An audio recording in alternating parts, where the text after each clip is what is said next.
ঘূর্ণিঝড় নাহিদ রানা প্রথম 5 বলে ফাঁদ পেতে ষষ্ঠ বলে উইকেট, দারুণ বুদ্ধিমত্তা কাজে লাগিয়ে প্যাভিলিয়নে ফিরিয়েছেন সাহিবজাদাকে।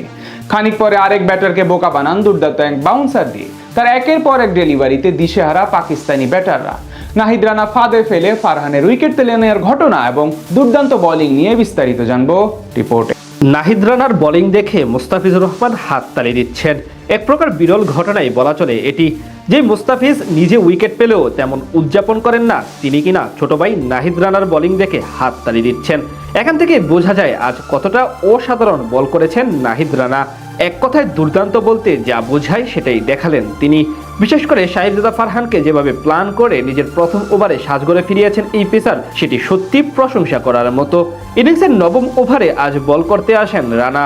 ততক্ষণ পর্যন্ত বেশ সাবলীল ব্যাট করছিলেন পাকিস্তানের দুই অভিষিক্ত ক্রিকেটার সাহিবজাদা ফারহান এবং ওয়াজ সাদাকাত। সেই জুটিকে নিজের প্রথম বলেই এক প্রকারে ভীতি ধরান নাহিদ। তার গুড লেন্থে পিচ করা এক্সট্রা বাউন্স চোখেই দেখেননি সাহিবজাদা। পরের বলটি শর্ট লেন্থে রেখে অফ স্টাম্পের বাইরে দিয়ে সুইং করান, সেখানেও পুরোপুরি বিট হন ব্যাটার। এভাবে প্রথম 5টি ডেলিভারি দিয়ে ব্যাটসম্যানকে অফ সাইডে তুলে মারতে উদ্বুদ্ধ করার চেষ্টা করেন এই পেসার, যার ফল পান সে ওভারের শেষ বলে। এবার তার শর্ট পিচ ডেলিভারি অফ সাইডে ড্রাইভ করতে গিয়ে ক্যাচ তুলে দেন সাহিবজাদা। সেখানে পয়েন্টে দাঁড়িয়ে দুর্দান্ত এক ক্যাচ ধরেন আফিফ হোসেন, আর প্রথম উইকেটের পতন ঘটে পাকিস্তানের। সেখান থেকে শুরু নাহিদ রানার আগ্রাসী মনোভাব। এরপর প্রতিটি ওভারেই প্রতিপক্ষ ব্যাটারদের রীতিমতো ঘুম হারাম করে দিয়েছেন তিনি। 12তম ওভারে পুনরায় আক্রমণে এসে তৃতীয় বলে 140 কিলোমিটার বাউন্স ছোড়েন।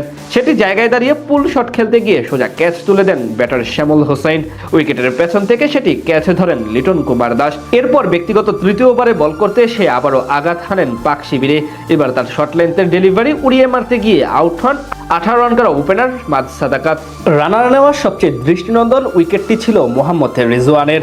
তার শর্ট লেন্থে পিচ করা ডেলিভারি দারুণভাবে সুইং করলে সেটি ডিফেন্সিভ পুশ করতে গিয়ে উইকেটের পেছনে ক্যাচ তুলে দেন রিজওয়ান, যেটি অসাধারণভাবে ঝাঁপিয়ে পড়ে তালুবন্দি করেন উইকেট কিপার লিটন কুমার দাস। খানিক পরে সালমান আলী আগাকেও কোমর বরাবর বাউন্স দিয়ে বোকা বানান এই পেসার।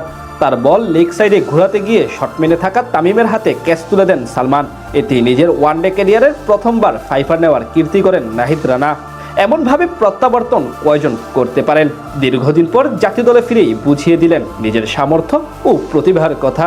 যে পাকিস্তানকে বলা হয় পেস বোলারদের কারখানা, প্রতি বছর কারিগরি পেসার প্রডিউস করে তারা, তাদের বিপক্ষে বাংলাদেশি একজন ফাস্ট বোলারের এমন আধিপত্য বুঝিয়ে দেয় কতটা অসাধারণ ছিলেন রানা। তার এমন তোপে পড়ে আজ পুরো 50 ওভার টিকতে পারেনি সফরকারীরা।